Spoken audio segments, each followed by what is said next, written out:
Welcome to the Happy Rebel podcast. I'm Kelly Street, your host and owner of Happy Rebel. It's my mission to explore the authentic stories and wisdom from creators, entrepreneurs, and holistic life seekers like myself.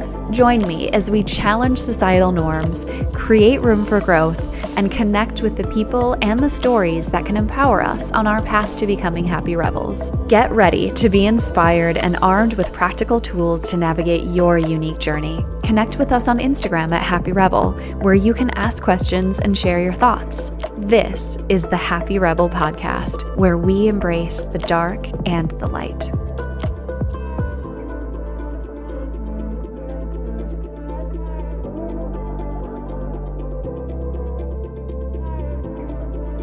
Closing your eyes, take a deep, cleansing breath. Inhale deeply, and as you exhale, release any tension or distractions. Feel your feet firmly planted on the ground, connecting you to the earth's energy. Imagine roots extending from your feet, grounding you deeper with each breath. As you breathe in, envision a bright light filling your being, infusing you with clarity, purpose, and intention. With each exhale, release any doubts or fears. Let go of anything that no longer serves you on this journey. In this space, we embrace the duality of life, the light and the dark, the challenges and the triumphs. We acknowledge the growth that often comes from rebellion against the ordinary. As you continue to breathe deeply, know that you are not alone on this path. Together, we seek happiness, purpose, and connection. Open your heart to the wisdom and the stories that will unfold in this episode and the episodes to come. Allow them to be your guide on your own journey. With gratitude for this moment of grounding and connection, slowly open your eyes, ready to embark on this podcast journey. Hello. And there we are. There we are. That is so beautiful. And for your listeners, I think what a beautiful way to welcome them into this space too. So thank you for doing that, Kelly. I'm so glad to be here. Yeah. So welcome, Trivinia. I am so honored that you were willing to jump into this with me and to be a person who could open up this space for myself and for everyone who's on the receiving end. It's an honor. Thank you so much for having me. Yeah. So first and foremost, let's do the thing where people get to hear about you and who you are and what brings you here today. Oh, well, thank you. So I'm Trivinia, and I'm most often referred to as like the girl to help leaders find executive assistants. And I started my career doing that as an EA when I was 18 years old. Did that for a really long time. Then I started a company about 10 years ago where I helped entrepreneurs find executive assistants. And that's really how I came to know you and your amazing partner. And that's sort of a little bit of who Trivinia was. And I think so much of what the beautiful thing about being on the show today is a little bit of the exploration of who Trivinia is and who I will continue to become, because it's less about executive assistants and entrepreneurship and more about just me as an individual, which is going to be a beautiful conversation. Yes, I can't wait because really you are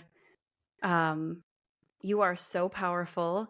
You are such a giving person. I've emailed you a few times to say, hey, I need help. I'm stuck on something. And you are the person who responds and immediately jumps on a call with me and cheerleads me through, talks me through, calls me on my bullshit. Like, you've done all of that for me. And yet we've probably only spoken 8 times total.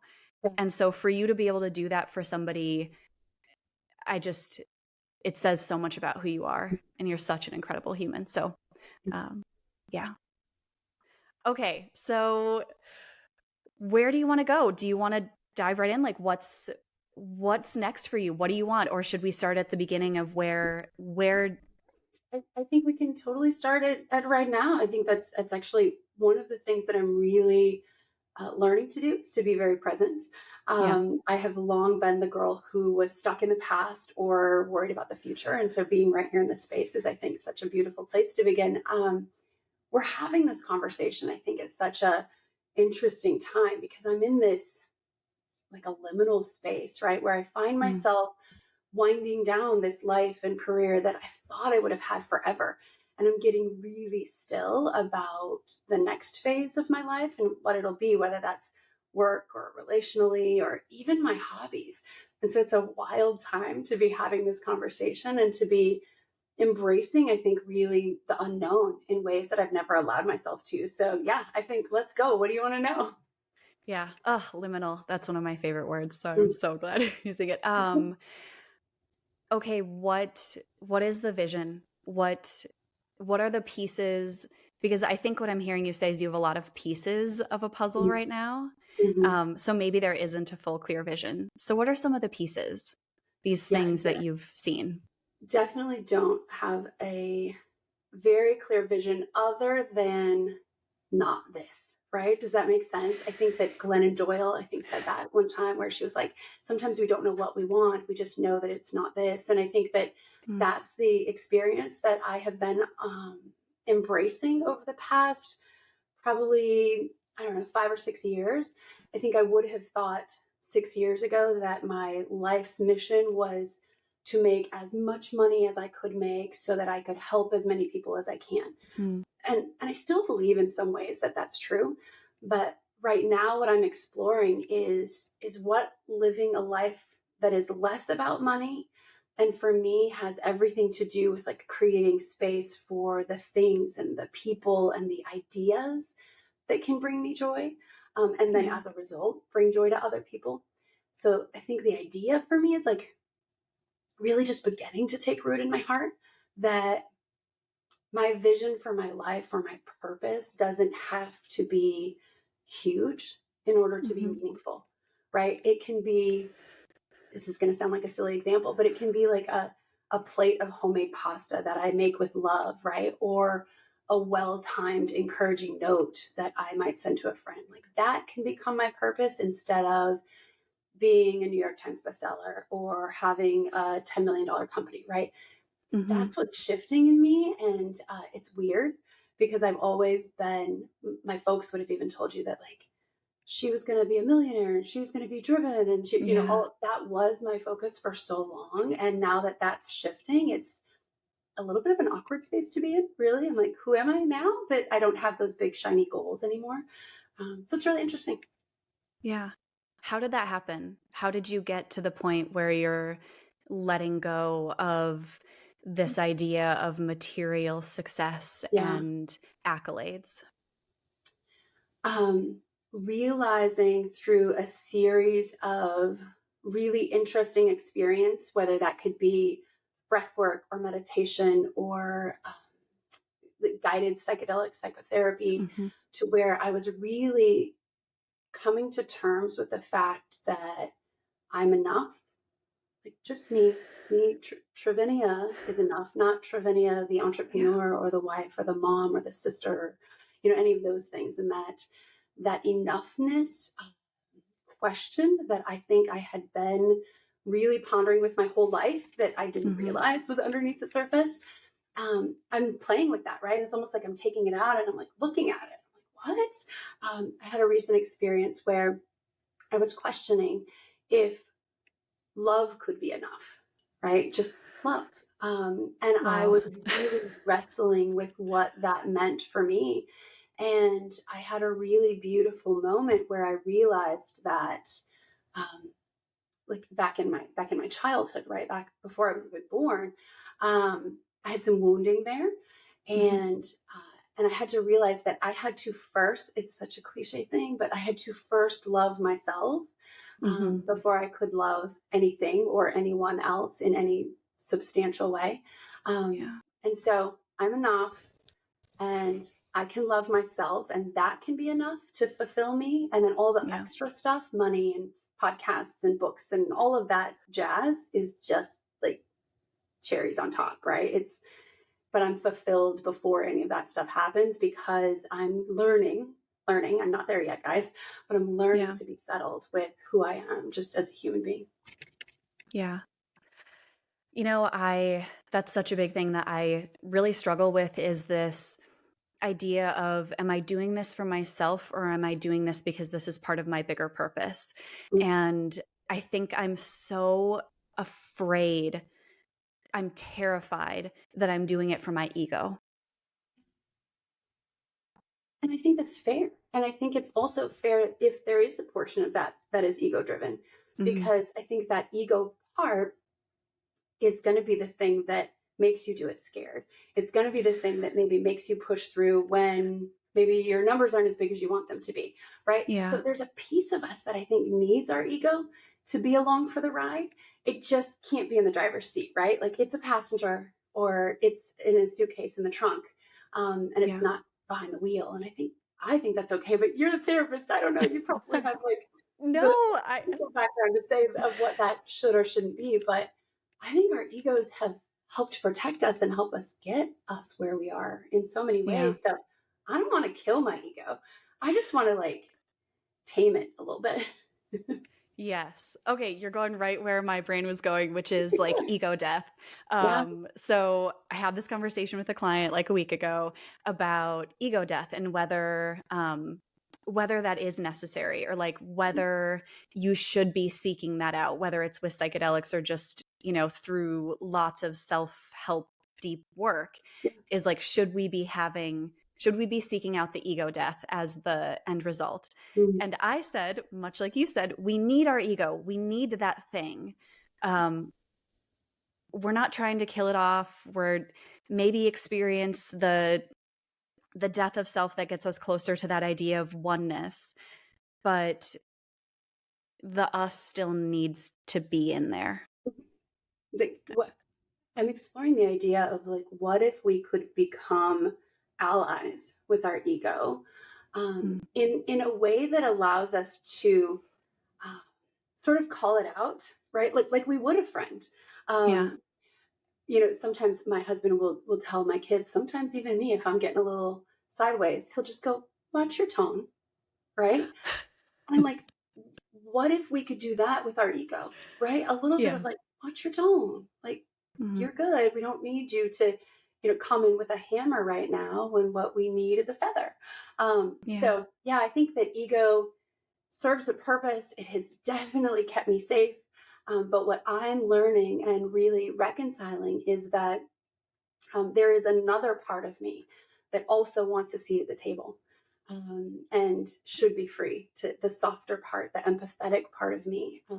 You mentioned us being on a call and me, maybe cheerleading and stuff. And I often believe there's like three people that we need in our lives. And I think that we've got to be for ourselves sometimes too. But I think we need a cheerleader. We need someone to tell us like, yay, you've got this, you can do this. And I think we need a coach, someone to kind of, who has gone before you, who maybe can see the steps ahead of you that you're about to take. But then we also need a little bit of a challenger and someone to kick your ass when you need an ass kicking. And I'm just trying to get all of three of those personalities, temperaments within me to align. And that's hard. Yeah. I think what I didn't hear in any of those is, I guess, so you said softness, but a coach is not soft. A cheerleader is not soft. And, what was the third one? Yeah. Challenger is not necessarily soft. So where does the softness come in?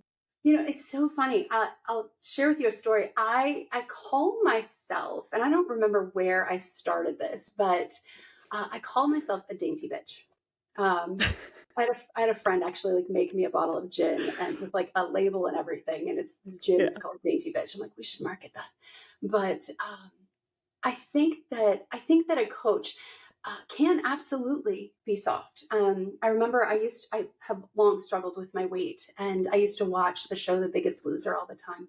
And I used to be Yeah. like, I need Jillian as my coach, right? If she was just my trainer, I would get my shit together.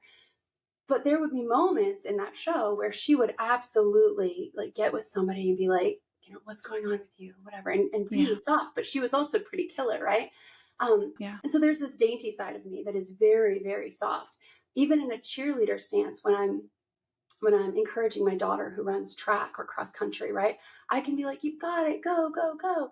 But when it doesn't go well, I can also be like, you did your best, right? So I think there's a softness in each of those Yeah. personalities. Even as a challenger, if I'm coming at you, Kelly, and I'm trying to get you to see everything that you're capable of, I think I can still do that in a soft way. And that's been my biggest area of growth, is realizing that bitchiness that I have long sort of prided myself for having, Yeah. will go further if I also allow softness to be a part of it. Yeah. Oh, so beautifully said. Yeah. Thank you for like really um, coming in and speaking to that there is this duality with Mm, all of those things, because that's part of what I'm always exploring, right? Is the duality, and how do we blend those things? Like, how do we lean into the softness, but also do difficult stuff, like, bringing back Glennon Doyle again, and her "we can do hard things." And I yeah. love that. And I know that for her, that comes from a place of really wanting to say, like, she's so soft that, Mm, like, we can do hard things too. yeah. And I have to tell myself, because of who I've been, that I say, yes, we can do hard things and we can do soft things too. Yeah. Yeah. I think that I had been conditioned, from before I was ever born, right, to be a fighter. I was born Mm. a little over 2 months early, right? So I had to fight to sort of live when I was Yeah. even, when I was an infant. And I fought a lot in my life, for status, or for relationships, or for recognition. What all those things I think we all truly desire. Um, but what I've had to realize is that, sometimes we have to call the fight, right? And sometimes Yeah. we have to actually lay our sword down, not have it taken from us, and not throw it at a frustration, but to like just lay it down and be like, I surrender. I surrender to the Yeah. softness in me that's trying to come out. I surrender to, um, everything that I have allowed to influence me, that I've drawn my line in the sand, right? Like, I will not be this person. For Hmm. me, it was, I will not be poor. I mean, I made a vow to myself, that I Yeah. wouldn't be poor. And one of the things that I've learned throughout my work, specifically with psychedelics, is that if I'm ever going to be rich, and I mean financially, but also rich in spirit too, Hmm. I also have to be willing to be poor, right? I'm never going to get the riches that I desire if I'm not also willing to go through the ick of less than I think I deserve. I don't know. It's just a beautiful exploration for me, with relation to money and my own self esteem and all of those types of things. I've been so committed to not having those things that I miss what having them might teach me. Yeah. That's kind of that, reminds me of the Stoic philosophy around non-attachment. Mhm. And so, which doesn't mean like we're completely just, shut off from it. It's more, what would it be like to be in this space where I didn't need this anymore? Yeah. And I think that's where I find myself. Do I need this title? Do I need this podcast? Do I need this big email list? Yeah. And I'm truly finding that while I don't know what I do need concretely yet, I know that it isn't all of those things that I was so convinced I had to have to be whole. Um, and it's scary. Truly, I'm terrified. I don't know where my paychecks are going to come from when all this is said and Yeah. done, but I know that I have everything within me to figure it out. And that's something I didn't know 5 years ago. Yeah. So you've let go of the podcast. Let go of the podcast. The business is, It's in a transition stage right now where I'm not exactly sure what it's going to look like or if it's going to be anything right now, and really just toying with what's next. And what I think it is for right now is that I'm going to take some time to just be, which is something I've Yeah. never really done. I have always had a desire. Well, I think I would say it was a desire, but I think it was an underlying fear that was motivating me. But I've always said, like, I don't want to just be a mom. I don't want to play Legos. I want to work and I want to use my brain. And I Yeah. think it was a fear of like, if I ever stopped, what would happen? You know, and I'm really toying with the idea of just doing nothing for a period of time. And maybe that's Mhm. 2 weeks and maybe it's 2 months. And what if it's 2 years? I don't know. But for me, I'm just going to practice being and see what comes up in me. And as I've been doing that, slowly winding down my 60-hour work weeks to be 15-hour work weeks right now over the past couple of months, and Yeah. seeing that a lot of really fun and interesting and slightly scary little entrepreneurial ideas are popping up in my head. So that's been really beautiful to explore. Oh, that's amazing. Ah, I'm like so excited for you. I'm just buzzing. Um, are there, and you can say no, are there any little ideas that are buzzing around that you want to talk about or that you're comfortable I sharing? think that I guess the best place to start is to really maybe share how this all kind of came about. I have I've been trying to explore purpose and um, just what is all this for, and what am I supposed to be doing with my life? I think Mhm. a lot of that sort of existential dread comes from I'm watching my children do this. Right, I have an almost 21-year-old daughter who's launching off into her life. I have an 18, almost 18-year-old who's going to go to college, and she's sort of, what do I go to school for? And so I'm watching them, and it's making me sort of question my own stuff too, right? And so Yeah. I've been on this path for years of trying to figure out, who does Trivinia want to be when she grows up? And I was in Ireland with a mutual friend of ours, Phillip Mhm. McKernan, last summer. And while I've heard him say this literally dozens of times, he said this comment to me or to someone else this summer, and it just hit me differently. But he's quoted as saying, "Your greatest gift lies next to your deepest wound." And Mm. it just hit me in a different way. And I feel like I have spent a lifetime, Kelly, running from my deepest wounds instead of Yeah. being curious about how they could actually be there as a guidepost toward my purpose. So that's sort of context for what I'm about to say.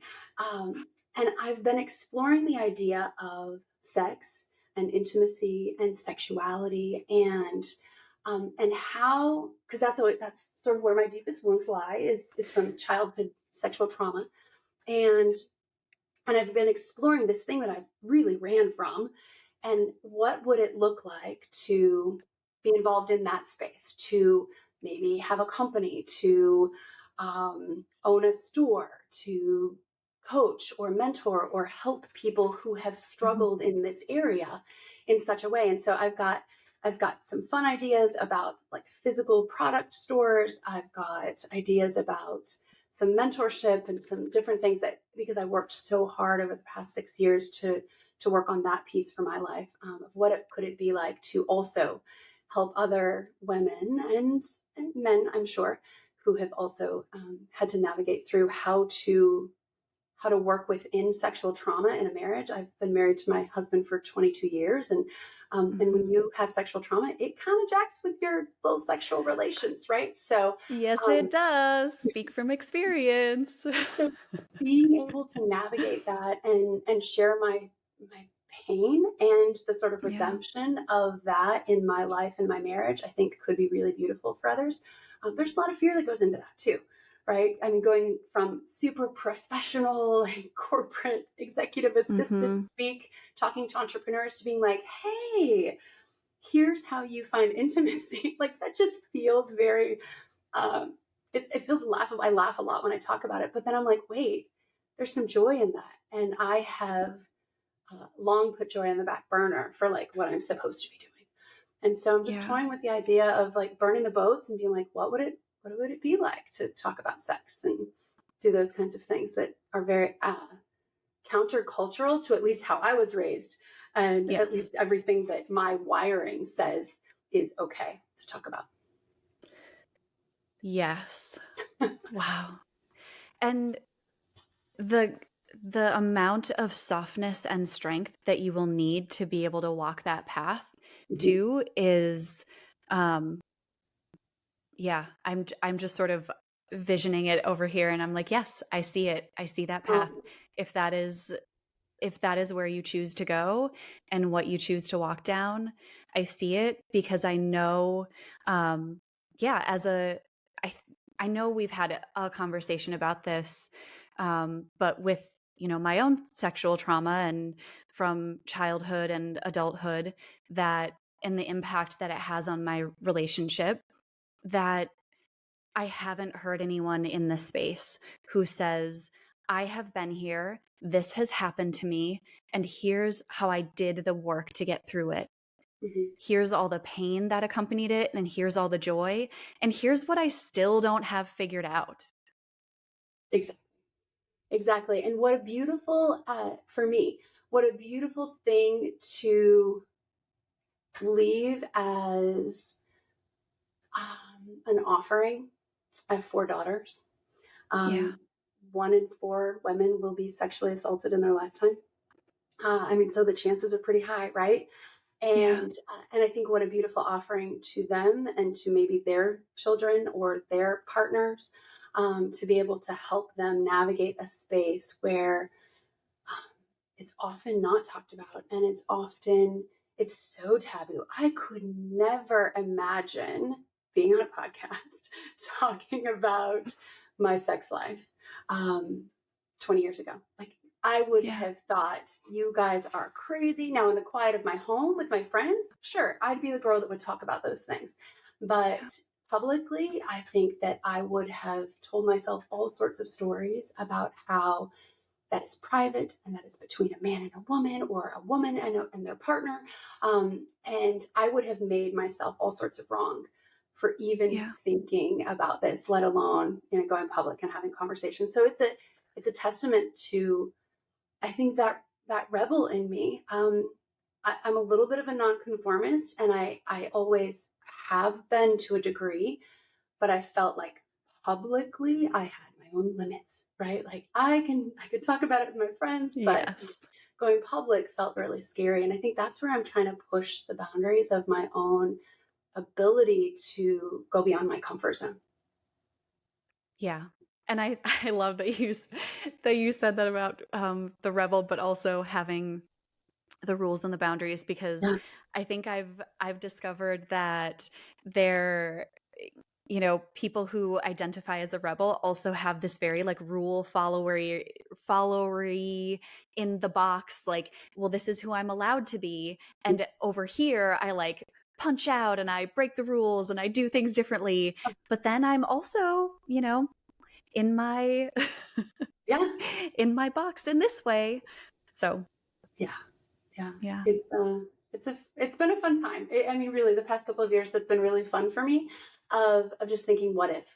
And Yeah. when I was in Ireland this past summer, Phillip was telling me, he said, you know exactly what you need to do. A lot of people come and do work with him because they're seeking clarity.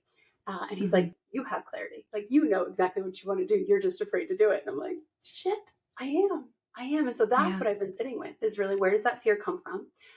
What would it look like to not be ruled by that fear? And what opportunities does it create for me and potentially for the people that I've always said I want to help, right? Like, I like helping people. And if that's true, then why can't I explore what that could look like? We'll see how it all shakes out. Mm. Yeah. Oh, I see it, and it can be really beautiful. Yeah, you'll get there. I want to know about how intuition, basically. And so, how do you know how you feel your compass, like your right or not necessarily right or wrong, but like your direction? Do you feel it in your head? Do you feel it in your heart? Do you feel it in your stomach? Is it outside of you? Like, where do you get that from? That is such a great question because I think I have been so disconnected from that it used to all be here. I feel like I lived here Yeah, for in your head. 40 years of my life. Yeah. I used to go, I was in therapy when I lived in Colorado, and my therapist then would always say, "And where do you feel that in your body?" And that would elicit such rage in me because I'm like, I don't know what you're talking. Like, I don't feel anything in my body, let alone I just want to punch you in the face right now, right? Like that's the Hmm. only place I feel it.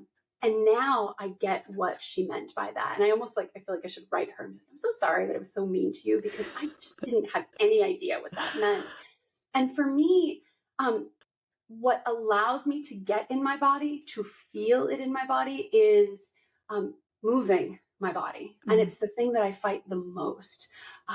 I know very clearly I need to move my body every single day. And when I do, I am so in tune with it. There's a place in my chest that will give me signals. There's also a place in my gut, sort of, we think, sort of root chakra, where I just know. Um, I've said before, this was particularly after a psychedelic experience, but it's become a mantra of mine. I know in my knower. And I think we all have a knower, wherever that Yeah. is, if it's your heart, if it's your head, if it's, the part of your wrist that twitches when you like, that you're going to make a bad decision, whatever it Yeah. is, we all have a knower. And what I've had to learn is that for me, in order to tap into that, I have to move my body because just packing everything into my body um, doesn't allow the emotion to move freely. It doesn't allow my better judgment, and I think my Hmm. compass to sort of regulate and get where it's supposed to be. Yeah. And that's so common in people who have experienced sexual abuse, but Mm-hmm. also even just kids who were told they were wrong about their feelings. Mm-hmm. Is then when you're told that you're wrong as a child, like how are you so, but you know it's right, like you Yeah, know in your knower yeah. that you're right and you're being lied to essentially. How are you then as an adult supposed to trust Mm-hmm. that and supposed to be like, oh, this feeling in my gut, like am I just hungry? And that's No, what it's your the lie that knower. I told myself all the time, right? It's Yeah. why I ended up learning how to use food as a suppressant, right? For my Yeah. sadness, for my frustration, for even my joy and excitement sometimes, right? I would feel things and it would become overwhelming in my body. I liken it to, if you think of energy waves, right? In Mhm. my body, my energy waves are a little bit like this. They're very close, right? Short Yeah. together and high spikes, and my life's purpose right now is to stretch out those energy waves, Mhm. right, and make them be a little bit more up and down, sort of like you're going through some Yeah. rolling hills instead of these massive peaks and very low lows. And I would eat to make that feeling go away. And even to this day, it works still. I mean, it absolutely works. And so I have to relearn and create sort of new neural pathways for myself of what settling myself feels like, or what tuning into that intuition feels like. Because it's not as scary as I think I created it to be. But Yeah. I conditioned myself to think like, make that feeling stop. Go eat some food. Yeah. Yeah, I don't know if you do this or if this would be helpful, but I, in learning all of that for myself, I now congratulate myself. I Mm, say it out loud or I tell someone, I just did it. I just did this. I just, like self-soothed. I just dot to dot beautiful. because I think I need that. I need that to give myself that affirmation Mhm. because that helps me create the new neural pathway of Yeah. saying, I did the thing that I've been working hard to do. And there's also somebody taught me this summer. There's also this move that I do with my body when I do something successfully. So I just like hands, arms up raised, like in a Y or a Yeah. V shape. And I say, I did it. And it could be something so simple as like, I chose the salad because I knew that would feel good to me. Not because a salad is better than a burger always, but like I knew that my body needed nourishment of greens. And so I did it. and then I make the motion. I love that. One of the things that, and I wonder if your listeners struggle with this too, and I did not realize that I did this until probably 6 weeks ago, and I'm 46 years old. Okay. So this is, Yeah. I'm a little delayed on this, but I never realized how mean I am to myself. Like mean. And a lot of times it's in my head, but sometimes it's out loud. Let's just say I couldn't get, I don't know, a calendar link working right on my computer and just something wasn't working. And then I figured it out, right? I clicked the right button, I downloaded an update, whatever it was. And I would say, fucking idiot to myself all the time. No. And my husband is the one who recognizes. So I'm so grateful to him. But he'd be like, stop being so mean to yourself. And I would brush it off. And then I would recognize something else, right? I'd be making a sauce and I'd spill something on the counter. And I'd be like, damn it, idiot, right? And I'm like, oh my gosh, I do it all the time.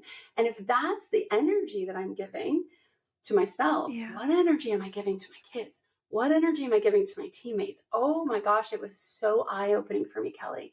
And so, yes, I love your sort of celebratory, I did it, because what I'm transitioning for myself is that when I click the wrong link or I make a mistake or do any of those things, I'm saying, that's okay. You just messed up. That's all right. You figured it out now.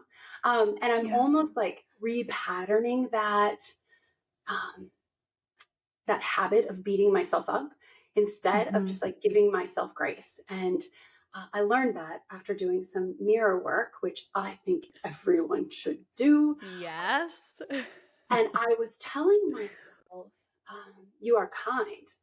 And I kind of was like, well, what a weird thing to be saying. Like, yeah, I know I'm kind. Like, yeah, of course. But I realized that I wasn't kind to myself, right? And so that's the repatterning and relearning that I'm doing right now is just how I even talk to myself or think about myself in everyday life. Yeah. Oh, so beautiful. I think that's like the perfect way to start to come back down. Okay, so brass tacks here. I want to know, what are either some people that you think are great influences for others to check out, books that you love, other teachings. I know you mentioned a couple people, but Yeah, what other wisdom can you drop? for sure. So I'll circle back to Phillip McKernan. Absolutely check out his work. He is brilliant and amazing. I read a book several years ago, and I got the chance to meet the author of that book this fall, and he has a new book coming out. But the book is called Reboot, so Reboot by Jerry Colonna, and he has a new book that just came out a couple of weeks ago, and it is fascinating, and it's called Reunion. And they are two books that I think for sure every leader should read, but I think that every human is a leader. So everyone should read. And I think that they will help you get real in dealing with your shit through a process that he calls radical self inquiry. And I think that hands down, his books will help you understand what's driving you.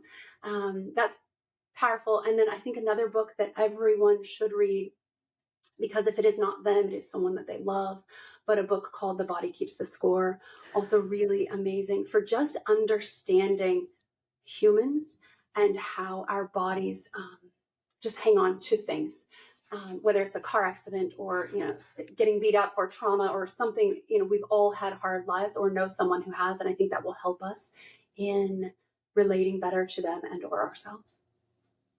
Absolutely. Such a fan of The Body Keeps the Score and all of that work. Because, so much of my trauma was held in my body and needed to be released that way through movement, through, processing that way. I love it. Amazing. Okay. I know you're in a point of transition, but can people find you in any ways? Would you like them to find you anywhere? And maybe just send some encouragement that, like, yeah, this idea is not crazy. But yeah, the best place would probably be at Instagram at Trivinia there. I'm also on Facebook there at Trivinia.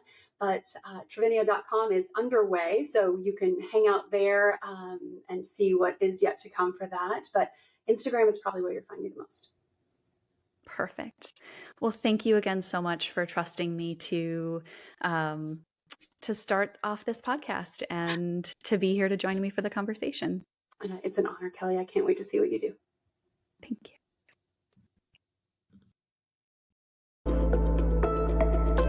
Thank you for being part of the Happy Rebel podcast community. Stay connected with us on Instagram at Happy Rebel. If you've enjoyed our episodes, please consider rating, liking, and reviewing the podcast. It truly does help us grow. Until next time, this is Kelly Street. Remember, embrace the dark and the light.